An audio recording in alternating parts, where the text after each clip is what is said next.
नमस्कार, मैं वीरेंद्र पवार और आप देख रहे हैं द लोक सदन। आज हमारे साथ एक खास शख्सियत हैं, जयवीर पूसवाल, जो पूर्व सरपंच हैं और धौलपुर की राजनीति करते हैं और बीजेपी की राजनीति करते हैं, युवा हैं, बातचीत करते हैं। अभी कुछ दिन पहले खैर वो नेता वापिस 8 महीने जेल में रहने के बाद वापिस जेल की यात्रा कर चुके हैं। नरेश मीणा का एक बयान सामने आया था, उसको लेकर कई, मैं हमेशा कहता हूं कि एक बहुत बड़ा तबका जो उसके विरोध में खड़ा है, एक वो तबका जो उसके पक्ष में खड़ा है। आज हमारे साथ हैं जयवीर पूसवाल जी, उनसे जानते हैं कि आखिर वो नरेश मीणा का बयान कितना सार्थक था या सही था, समाज के लिए उचित था या अनुचित था, हम नहीं जानते। लेकिन ऐसे लोगों से जब बातचीत करते हैं तो कई लोगों से जब मैं बात कर रहा था तो कह रहे थे कि नरेश मीणा ने ऐसा कुछ नहीं कहा। लेकिन जब दूसरे तबके के लोगों से बात करता हूं तो वो कहते हैं कि कहीं ना कहीं नरेश मीणा ने जो बयान दिया है वो गलत दिया है, हमारी समाज के उस वीरता को, हमारी समाज के उस शौर्य को ललकारा है। जयवीर पूसवाल जी हैं, उनसे बातचीत करते हैं। सबसे पहले तो आपका बहुत बहुत स्वागत है। बहुत बहुत धन्यवाद। नमस्कार द लोक सदन का कि आपने मुझे आज यहाँ बुलाया और बातचीत करने के लिए समय दिया। नरेश मीणा का बयान काफी वायरल हो रहा है, सामने आया, कोटा में धरना प्रदर्शन भी हुआ, पुतला भी फूंका गया। एक तबका जो ये कह रहा है कि नरेश मीणा ने बयान सही दिया है, दूसरा तबका ये कह रहा है कि नरेश मीणा ने बयान गलत दिया है। आप किस तरीके से देखते हैं नरेश मीणा के उस बयान को? देखिए, नरेश जी का तरीका अलग हो सकता है, उनके मन की भावनाएं अलग हो सकती हैं, लेकिन जहां तक मानता हूं किसी भी समाज को, किसी भी व्यक्ति को जिस तरह के शब्दों से उन्होंने नवाजा, जिस तरह के शब्दों से उनको कहा, वो शब्द निंदनीय है। वो शब्द किसी भी व्यक्ति से आप कहेंगे तो मैं समझता हूँ हर व्यक्ति को और समाज को बुरा लगेंगे। आप समझते हैं, मैं कहना भी उचित नहीं समझता हूँ शब्द को तो किसी भी व्यक्ति से, क्योंकि वो शब्द कहूंगा तो मैं समझता हूँ कोई लड़ भी सकता है, झगड़ भी सकता है। तो नरेश जी का वो बयान बहुत ही गलत और निंदनीय था, उसकी मैं निंदा करता हूँ। लेकिन सबसे बड़ा सवाल ये है कि नरेश मीणा कह रहे हैं कि मैंने ऐसा कोई बयान नहीं दिया, जो लोग प्रहलाद गुंजल के साथ नहीं थे मैंने उन लोगों से कहा है। देखिए, हर व्यक्ति की अपनी अपनी विचारधारा होती है, अपना अपना तरीका होता है। कोई भारतीय जनता पार्टी की राजनीति करता है, कोई कांग्रेस की राजनीति करता है। अगर जिस किसी व्यक्ति ने उस समय गुंजर साहब का साथ नहीं दिया, गुंजर साहब भारतीय जनता पार्टी में थे, मेरे सम्माननीय नेता थे, आज भी मेरे व्यक्तिगत संबंध बहुत अच्छे हैं उनसे। लेकिन विषय नहीं कि जो जिन लोगों ने गुंजर साहब का साथ नहीं दिया वो लोग ऐसा कैसे हो जाएगा, गलत शब्द कैसे उपयोग कर लोगे आप? भारतीय जनता पार्टी में भरोसा रखते हैं। कुछ लोग ओम बिरला जी के साथ थे, अब उनका 15 साल का 10 साल कैरियर भारतीय जनता पार्टी का है, तो एक दिन के पीछे में कैरियर खराब नहीं कर सकते वो लोग। उन्होंने गुंजर साहब का साथ नहीं दिया, लेकिन आप उनसे समाज जब इकट्ठा होकर पंचायत कर कोई विषय बात कर सकती है।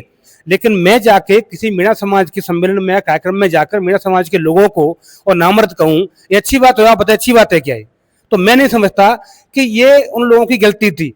ये नरेश जी को कोई बात अगर बात करनी चाहिए, बैठ के बात करते हैं उन लोगों से कि आपने साथ क्यों नहीं दिया, लेकिन इस तरह का शब्दों का उपयोग करना बहुत गलत था। लेकिन लोग ये कहते हैं कि प्रहलाद गुंजल का बीजेपी में इसलिए बीजेपी छोड़ी कि ओम बिरला उनको जीने नहीं दे रहे थे बीजेपी में। देखिए, ये राजनीति का विषय है। गुंजल साहब भी बहुत बड़े भारतीय जनता पार्टी के नेता थे, गुजर आंदोलन के बहुत बड़े नेता थे वो। तो मैं नहीं मानता कि गुंजल साहब कहीं किसी से कमजोर थे। ओम बिरला जी आज देश के स्पीकर बन के बैठे हैं, देश के पार्टी के बड़े नेता हैं। आज उनकी जगह अलग है और गुंजल साहब की जगह अलग थी। लेकिन उनके व्यक्तिगत राजनीतिक कारण क्या रहे होंगे मुझे पता नहीं है। व्यक्तिगत चर्चा मेरी जाने से पहले भी हुई थी, उन्होंने हमसे बहुत सारी चर्चाएं की, होटल में बैठ के चर्चाएं हुई कि मैं कांग्रेस में जा रहा हूं, मैं बीजेपी छोड़ रहा हूं, क्योंकि आना वो आ जाए। तो गुंजल साहब ने व्यक्तिगत डिसीजन लिया था, व्यक्तिगत फैसला था कि मैं लोकसभा का विधानसभा का चुनाव लड़ूंगा। हो सकता है भारतीय जनता पार्टी में चुनाव नहीं जीत पा रहे हो, उनकी व्यवस्था ठीक नहीं बैठ पा रही हो, तो कांग्रेस ज्वाइन कर ली, बधाई देते उनको, कांग्रेस के लिए गुंजल साहब को हम। लेकिन ऐसा कोई सामने कभी हमने देखा नहीं कि गुंजल साहब और बिरला जी में कभी आमने सामने कोई नोक झोंक भी हुई हो। दोनों सम्मान नेता अपनी पार्टी के अच्छा काम कर रहे हैं। तो नरेश मीणा का बयान गलत था फिर? नरेश जी ने जिस तरह से बयान दिया, मैं नरेश जी ने अच्छा काम करते हैं, युवा साथी हैं, मैं उनका कभी ये विरोध नहीं कर रहा कि वो कोई गलत कर रहे हैं। लेकिन मैं 2-3 चीजें और बता दूं आपको। जब 7-8 में गुजर आंदोलन हुआ, उस समय नरेश जी छात्र संघ महासचिव थे राजस्थान यूनिवर्सिटी से। उस समय इन्होंने वहां समाज का पुतला जलाया और गुजर छात्रावास पर गोलियां भी चलवाई, गोलीकांड हुआ। इतिहास उठा के देखना आप अपने कौम के लिए क्या होगा मैं मना नहीं कर सकता, लेकिन गुजरों के खिलाफ तो गलती किया। ये आप पता कर लेना मैं गलत बोल रहा हूं तो। और जब 7, 8, 9 में डीजीपी हरीश मीणा जी थे, वसुंधरा जी मुख्यमंत्री थी, मैं मानता हूं, लेकिन अगर मेरे दिल में आपके लिए सिंपैथी है और आप मेरे नेता हैं, मैं कहीं का इंचार्ज हूं, तो मैं सिंपैथी दिखा सकता हूं। आपके थाने का एसएचओ अगर एसपी भी आदेश करता है और आपके थाने को अगर सिंपैथी आपसे है तो वह सिंपैथी दिखा सकता है, ये नहीं कि फॉलो ऑर्डर उसी तरह फॉलो करेगा। हो सकता है कोई गलतियां भाजपा की भी रही हो, लेकिन हरीश मीणा जी के मन में भी कुछ था, उनने क्यों नहीं गोली का आदेश इतनी जल्दी कैसे दे दिया? और उन्हीं हरीश मीणा जी को आपने सांसद बनाया और उन्हीं को आपने विधायक बनाया, और राजेंद्र जी के खिलाफ हरीश मीणा जी चुनाव लड़े, विजय वैसला को वोट नहीं दिए। पायलट की तरफ इशारा कर रहे हो क्या? नहीं, पायलट साहब देखो देश के और राष्ट्र के देश के बड़े नेता हैं, कांग्रेस के राष्ट्रीय महासचिव है। हरीश मीणा को तो सचिन पायलट लेके आए कांग्रेस। मैं उनका पायलट साहब का मैं सम्मान करता हूं क्योंकि देश के बड़े नेता हैं। व्यक्तिगत मेरे ज्यादा संबंध अच्छे नहीं है, मैं कहीं मिलने नहीं गया। और मैं जब छात्र संघ अध्यक्ष 2010 में बना तब मैंने मुख्य अतिथि के रूप में पायलट साहब को बुलाया था, लेकिन कर्नल साहब उस समय पटरी पर बैठ के तो आ नहीं पाए। तो मैं सिंपैथी रखता हूँ, सम्मानित नेता है, वो विषय हो गया। लेकिन मैं देवली उनियारा का उस विषय पर जा रहा हूं, जब नरेश जी चुनाव लड़े उस समय गुर्जर समाज के युवाओं ने बढ़ चढ़कर भाग लिया राजेंद्र जी को छोड़कर, और नरेश जी को वोट दिया और ताकत से सहयोग किया। उस समय किसी व्यक्ति ने उनसे नहीं कहा कि बोलो कौन थे, जो नरेश जी के साथ थे। और नरेश जी के कांग्रेस के प्रत्याशी के खिलाफ चुनाव लड़े, निर्दलीय चुनाव लड़े, तो उनकी समाज ने भी नहीं कहा नरेश जी ने गलत किया। तो जब कुछ लोग गुंजर साहब के साथ चले गए, गुंजर साहब के साथ नहीं रहे, तो आप कैसे गलत कह सकते हो उनको? लेकिन सबसे बड़ा सवाल ये भी तो है कि नरेश मीणा ये कह रहे हैं कि मैंने कोई गलत नहीं बोला, जो गुरुंजल के साथ नहीं थे। और लोग ये भी कहते हैं कि नरेश थोड़ा भावनात्मक नेता है, भावनाओं में आकर कुछ कह देता है, तो उसका कुछ इतना नहीं मानना चाहिए। देखो भावनाएं, मैं वही कह रहा हूं कि भावनाएं कुछ भी हो सकती हैं, लेकिन शब्द तो गलत थे ना। मैं शब्दों की बात कर, भावना तो मेरे अंदर क्या होगी नरेश जी के लिए मैं जानता हूं, आपको क्या पता है कि सामने वाले क्या होता है मेरी भावना नरेश जी के लिए क्या है। लेकिन शब्दों की बात कर रहा हूं कि जिन शब्दों का उपयोग किया, अगर मैं किसी के भी लिए करूंगा तो वो शब्द गलत हैं। इस किसी भी व्यक्ति को हिजड़ा कहा जाए तो मैं समझता हूं वो इस चीज को कभी नकार नहीं सकता है, गलत नहीं है। और आप भी समझते हो इस चीज को कि गलत है। नरेश जी की भावना क्या रही होंगी वो जानते होंगे। भावना तो बहुत कुछ होती है हम सबकी। लेकिन सुनो, मैं एक और कर देता हूँ, ये सवाल बहुत कंट्रोवर्सी खड़ा कर सकता है। गोलीकांड हुआ था जयपुर यूनिवर्सिटी में और एक छात्र नेता मारा गया था, विक्रम सिंह गुर्जर। और उसमें लोग ये कहते हैं कि उस गोलीकांड करने वाले नेता एक नेता थे, राजस्थान के कांग्रेसी पार्टी के नेता थे, और उसी नेता को टिकट देकर सचिन पायलट विधायक बना देते हैं, मंत्री बना देते हैं। तब कहाँ चले जाते हैं आप लोग? तब क्यों नहीं बोलते आप लोग? ये आपने बहुत अच्छी बात कही। इन सब चीजों का ध्यान पायलट साहब को रखना चाहिए। हमारा स्तर तो उनके बराबर का है नहीं कि हम रखेंगे। अगर मुझे इस चीज की नॉलेज भी नहीं है, मैं बता दूंगा आपको, यूनिवर्सिटी में इतनी तैयारी की नहीं है। मैं धौलपुर से राष्ट्रीय अध्यक्ष बना, वहां से राजनीति की। मैं इतना बड़ा नेता भी नहीं हूँ कि सामने राष्ट्रीय लीडरशिप पर कोई आवाज उठाऊं। लेकिन आप देवली उनियारा की बात कर लो, आप महुआ की बात कर लो, आप गंगापुर सिटी की बात कर लो, जिन सभी विधानसभा में चुनाव किसका होता है, आप सवाईमाधोपुर की बात कर लो, डॉक्टर साहब के खिलाफ आशा मीणा चुनाव लड़ी, बिल्कुल लड़ी, अच्छे खासे वोट लिए, 35,000 वोट लिए। तो किसके वोट थे? वो समाज के वोट होंगे। वो तो समाज ने जब डॉक्टर साहब के खिलाफ जाकर वहां वोट दे दिया, उससे खिलाफ नरेश मीणा ने क्यों नहीं कहा कि वो घिरे लोग थे जिन्होंने आशा मीणा को वोट दिया डॉक्टर साहब खिलाफ? डॉक्टर साहब सामान्य नेता थे राजस्थान के मीणाओं के। तो डॉक्टर साहब तो मीणाओं के सबसे बड़े राजस्थान के देश के लीडर हैं, उन्हें खिलाफ कैसे चले गए? मीणा के खिलाफ चले गए। अगर कुछ गुर्जर वहां भी चले गए तो क्या फर्क पड़ता है इस बात से? साहब आप कैसे कह रहे हो इस बात को? आप हमारे घर की पंचायत, हमारे लोगों को आप सर्टिफिकेट दोगे क्या? कौन गद्दार है, कौन वफादार है? सर्टिफिकेट हम देंगे ना। आप कौन हो तो सर्टिफिकेट देने? ये भी कह रहे हैं कि विजय वैसला ने मेरा खुले में साथ दिया। अब राजेंद्र गुर्जर को हराने के लिए चले गए देवली उनियारा। विजय वैसला जी ने क्या किया? नरेश जी को, विजय वैसला जी को पता होगा। गुर्जर आंदोलन में तो कर्नल साहब को हराने के लिए मीणाओं ने पूरी ताकत लगाई, क्यों? नमूना मीणा साथ थे। विजय वैसला खुद चुनाव लड़े, जब मीणा से चुनाव हुआ तब भी ताकत लगाई। तो बाप बेटे दोनों का साथ मीणा ने तो कभी दिया नहीं। और जब आंदोलन हुआ 7-8 में, तो 73 गुर्जर सिर्फ उनकी गोलियों, पुलिस की गोलियों से नहीं मारे गए थे। आप ध्यान, आप इतिहास उठा के देखना उस समय क्या हुआ था, खाने की ट्रॉलियों में क्या हुआ था, बहुत चीजें कहने के लिए। लेकिन मैं इतना कहना नहीं चाहता। लेकिन मैं पुनः इसी शब्द पर आऊंगा कि नरेश मीणा जी का बयान गलत था। उनकी सिंपैथी मन में कुछ भी हो सकती है, वो संघर्ष कर रहे हैं, आज जेल में है। मैं सिंपैथी रखता हूँ, बाहर आए, भगवान से प्रार्थना करता हूँ, मुझे कोई आपत्ति नहीं है। लेकिन समाज के लिए, किसी कौम के लिए इस तरह का शब्द का उपयोग करना निंदनीय है और इसका मैं विरोध करता हूँ। लेकिन नरेश मीणा ने प्रहलाद गुंजल का चुनाव बना दिया था। एक तरफ पूरी बीजेपी का ये कहें कि पूरी बीजेपी थी, एक तरफ अकेला प्रहलाद गुंजल लड़ रहा था। अगर उसका साथ देने वाला कोई था राजस्थान में तो एकमात्र नरेश मीणा था। कांग्रेस गई नहीं वहां चुनाव लड़ने। नरेश जी ने वसुंधरा जी का साथ खूब दिया, पायलट साहब का दिया, गुंजल साहब का दिया, और मिला क्या नरेश को? डॉक्टर कुलर मीणा जी का दिया। भाजपा में भी रहे, कांग्रेस में रहे, बीजेपी में रहे और सब में काम किया।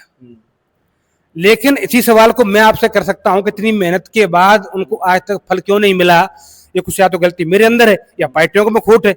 वो तो ये कहते हैं कि मैंने जिसका साथ दिया, दिल से साथ दिया, मेरे को उन्होंने साथ नहीं दिया। मैं 2010 से 15 साल से राजनीति कर रहा हूं और मैंने भी लोगों का दिल से साथ दिया। इतने बड़े बड़े लोगों से मैंने खुल के दुश्मनी ली है अपने प्रत्याशियों के लिए, और जिन्होंने मुझे कुछ नहीं दिया।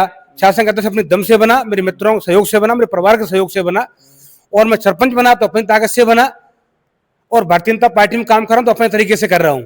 लेकिन मुझे तो 15 साल में कुछ नहीं मिला। अब मैं नेताओं पर और पार्टी पर आरोप लगाऊं कि मुझे उन्होंने कुछ नहीं दिया, मैंने मन से काम किया, मेरी किस्मत में मुझे मिल जाएगा। नहीं होगा, मेहनत कर रहा हूं तो नरेश जी अपनी मेहनत करें, मिलेगा, भगवान को देगा, क्यों नहीं देगा? मेहनत कर रहे हैं तो। लेकिन ऐसा थोड़ी है कि दूसरे लोगों पर आरोप लगा के आपको मिल जाएगा।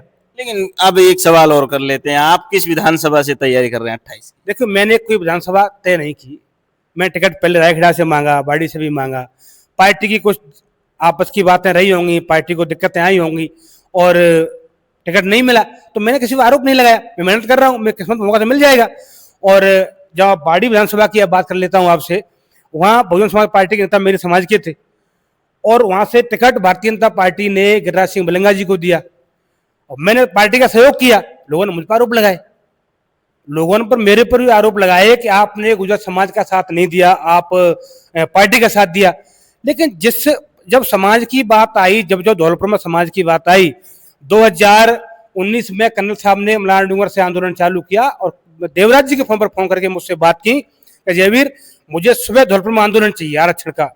तो मैंने कहा, मैंने कर्नल साहब को भरोसा दिया, मैं कर्नल साहब सुबह आप धौलपुर में रोड NH3 रुकेगा, मैं आपसे वादा कर रहा हूं। और मैंने NH3 गुजर कॉलोनी के धौलपुर में रोड रोका और कम से कम 4 से 5 घंटे रोड रुका रहा। वहां हम पर केस लगे। वहां जब आंदोलन हुआ तो कम से कम उसकी वहां लगभग बहुत सारे नुकसान हुआ, ट्रकों का, गाड़ियों का। तो उस आंदोलन को देख के कम 10 जगह आंदोलन और पैदा राजस्थान में हुआ। कर्नल साहब ने फोन करके धन्यवाद दिया कि ऐसे लोगों को आगे आना चाहिए समाज में।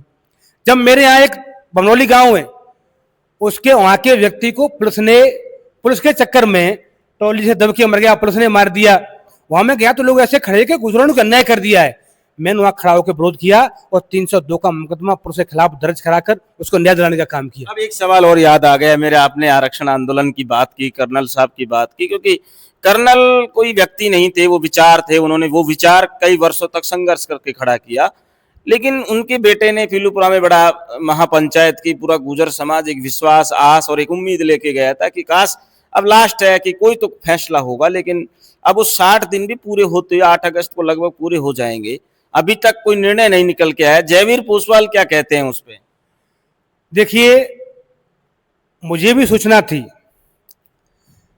विजय वैसला जी ने आंदोलन खड़ा किया, पूरे आरक्षण संघर्ष समिति ने आंदोलन खड़ा किया और उन लोग इकट्ठे भी हुए। पूरे प्रदेश के लोगों की मंशा थी कि गुजरों को न्याय मिले और हमें भी थी। सरकार किसी की भी रही हो, हम जिस समाज में पैदा हुए, हम भी सोचते हैं कि मैं 36 कौम के साथ रहा, लोगों ने मेरा सहयोग किया, आज भी करते हैं। लेकिन जब समाज की, कौम की जब बात आई, तब मैंने आग बढ़ चढ़ कर भाग लिया। और विजय वैसला जी ने अब कैसे उन्होंने सरकार से समझौता किया, उनकी वार्ता क्या रही, कौन कौन उस संघर्ष समिति की टीम में समझौता करने गए, ये तो उनको सरकार ने बताया होगा।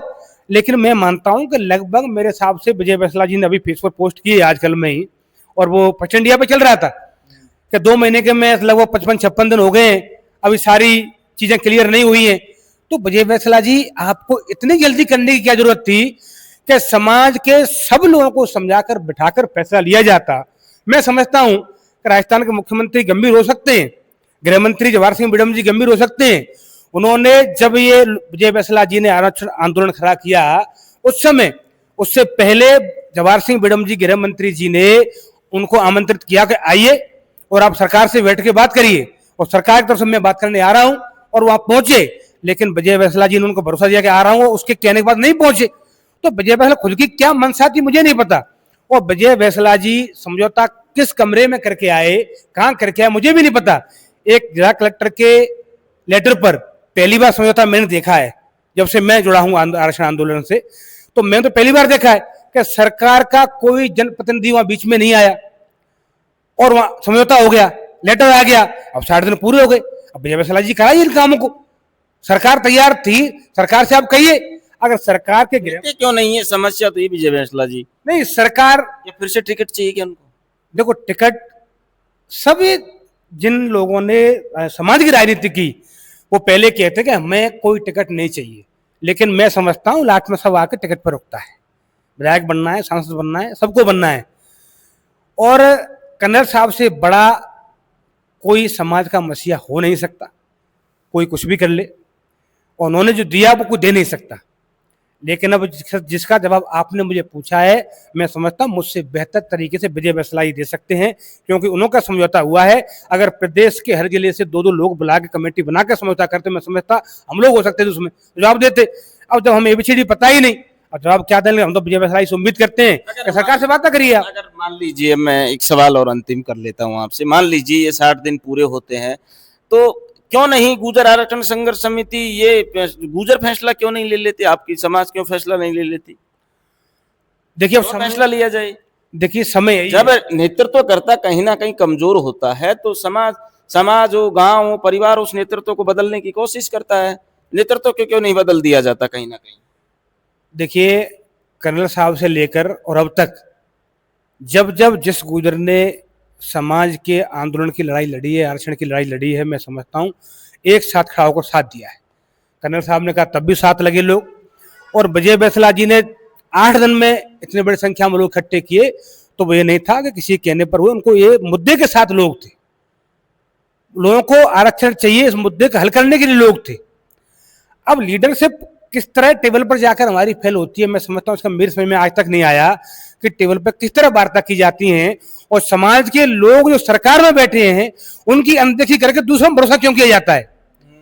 और जो अपने लोग जिन्हें हम पकड़ सकते हैं, जिनको पकड़ के बिठा सकते हैं कि साहब आपने कहा था आप कराइए, और सरकार उन पर भरोसा करती है, जो मंत्री सरकार ने बनाया है तो सरकार भरोसा करती है, लेकिन अपने हमारे नेता उन पर भरोसा क्यों नहीं करते कि समाज का भला कर सकते हैं, इनको भी साथ लेकर चलें, तो सरकार का और हमारा जो बीच का गैप है वो कम हो जाए, और हम जब इनके साथ लगेंगे तो मैं समझता हूं सरकार की तरफ बेहतर बात पहुंच पाएगी, तो ये हल होने की जो सारी समस्या हल होंगी। गुर्जर आंदोलन के केस अभी तक लटके हुए हैं, अभी तक नहीं हुए, भर्तियां आपको सारी पता है, अभी तक बैकलॉग वगैरह सब भरे नहीं गए हैं, 9वीं सूची में डाला नहीं गया है, तो बहुत चीजें मुझे भी पता है। भारतीय जनता पार्टी के सिपाही में काम करता हूं, लेकिन जो सच्चाई है उसको कहने में डरता भी नहीं। कौन क्या देखेगा, कौन क्या कहेगा, क्योंकि मेरे पर नहीं लग रहा है कहीं टिकट विकेट कट जाए 28 में। देखिए मेरी किस्मत में क्या लिख दिया वो ऊपर वाले ने वो रोक नहीं सकता, और सच्चाई को कहने से जयवीर पोसवाल आज डरा है ना कल डरा है। सच्चाई का साथ हमेशा दिया है, सच्चाई का साथ दूंगा, अन्याय के खिलाफ हमेशा खड़ा रहा हूं और खड़ा रहूंगा, ये मेरा प्रण है।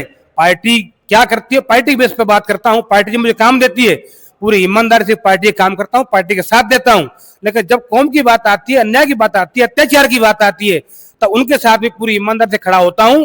जब मैं कह रहा हूं बनौली कांड हुआ था तब भारतीय जनता पार्टी के जिले का मैं उपाध्यक्ष था, सरपंच था, और उसमें भारतीय जनता पार्टी की सरकार थी, और मेरे जिलाध्यक्ष ने मुझे फोन करके कहा, बहादुर सिंह जी ने, कि जयवीर जी आप कह रहे हो कि मैं कर दूंगा वो कर दूंगा, सरकार ने ऐसा नहीं किया, तो मैंने क्या मेरी सरकार हो किसी और की अन्याय सहन नहीं करूंगा, अगर अन्याय होगा तो सरकार के खिलाफ भी बोलूंगा और सरकार के पक्ष में भी बोलूंगा, अच्छा करेगी तो पक्ष में बोलूंगा, गलत करेगी तो मैं खिलाफ बोलूंगा। ये थे जयवीर पोसवाल जी। नरेश मीणा कहा कि नरेश मीणा सही लेकिन बयान गलत।